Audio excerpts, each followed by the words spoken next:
we are going to discuss some clinical anatomy related with the brachial plexus.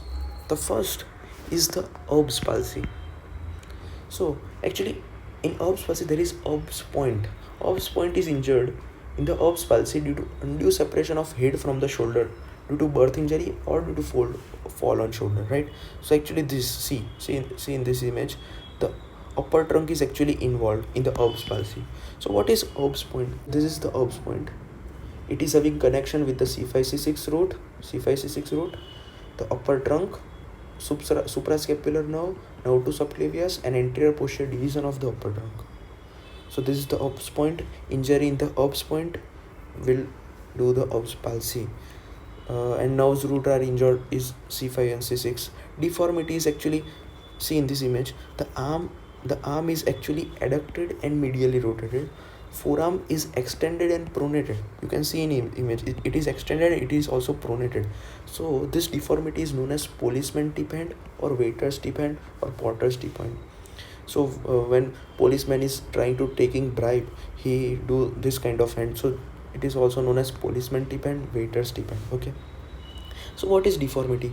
So opposite to the deformity. Disability is actually opposite to deformity. So the person can't abduct or laterally rotate his arm. He cannot flex or supinate his arm. And so this is the disability of the person in the Erb's palsy. So what are the muscle involved? We have the biceps. Due to involvement of biceps, the person can't flex his arm. There is injury to deltoid, so that person can't abduct his arm. There is some injury to the supinator, so person can't supinate his arm. Some injury to the supraspinatus, infraspinatus muscle, brachioradialis and brachialis muscle, right? So this was about the Erb's palsy. The one thing you must remember is that the deformity, that is the policeman tip hand or waiter's tip hand or potter's tip hand. Okay, now let's see the second clinical case related with this brachial plexus, that is the clump case paralysis. In clump case paralysis, the lower trunk is involved, so the root values are involved are C8 and T1 roots. So what will be the deformity? There will be claw hand.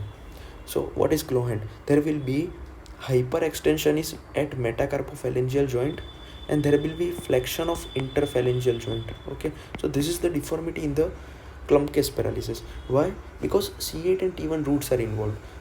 So the muscle involved are the intrinsic muscle of hand and ulnar flexors. So there is injury to the ulnar now. So all the intrinsic muscle of hand are involved, and the ulnar flexor is involved in clump case paralysis. In clump case paralysis, you will also see one additional deformity. That is the Horner syndrome. So whenever there is injury to the sympathetic ganglions, that is known as Horner syndrome. So when there is injury proximal to the white rami communication of thoracic sympathetic ganglion, there will be Horner syndrome. So what are the symptoms we can see in the Horner syndrome? Now let's see here. The person will have ptosis. So drooping of eyelid is known as ptosis. The person will have meiosis. So there will be dilatation of the pupil than the normal. So you can see the constricted pupil. It is seen in the Horner syndrome, that is the meiosis. Then we have the anhidrosis. So less secretion of the sweat glands. It will do the anhidrosis. There will be anophthalmos. There will be posterior dislocation of the eye bone, that is known as anophthalmos. And there will be loss of ciliocynal reflex.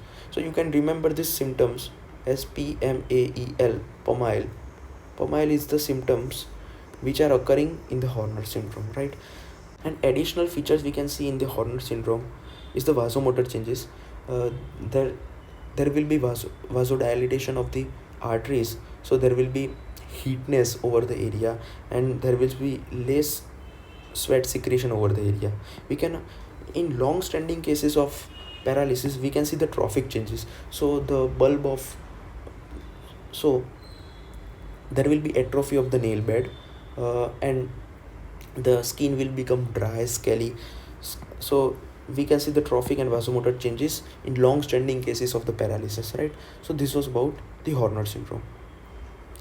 Now let's see the third and last clinical anatomy related to this topic, that is the injury to the nerve to serratus anterior, or it is also known as nerve to bell. Because serratus anterior is actually helping in overhead abduction, so it is also known as nerve to bell. In this injury, there will be winging of scapula. So what is winging of scapula? Okay, this is the scapula. Okay, when the person will try to push and pull, there will be the medial border of the scapula will become prominent. So this is known as winging of scapula.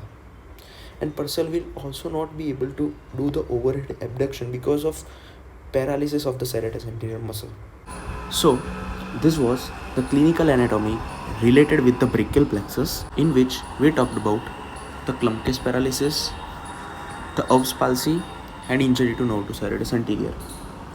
If you like the video, please like the video, subscribe to this channel, and share this video with your friends. In previous video, I have also talked about the formation of the brachial plexus, so you can see the formation of brachial plexus and then check this video to learn about the clinical anatomy related with this topic. Thank you so much.